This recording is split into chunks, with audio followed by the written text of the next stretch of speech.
আমি একটাই প্রার্থনা করি, আমাকে অব্যাহতি দিন দিদি, আমি আর পাচ্ছি না। ধন্যবাদ।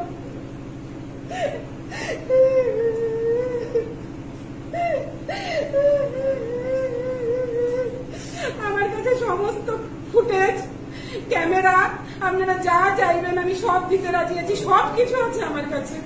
আমি আমার পঞ্চায়েত সমিতির মানে মেম্বার যিনি অর্জুন হাসদা, ওনাকে আমি সব পাঠিয়েছি। ওনার নামে অভ্যক্ত ভাষায় কথাবার্তা আমার পঞ্চায়েত মেম্বার এখানে বসেছিলেন, ওর কাছ থেকে শুনতে পারি।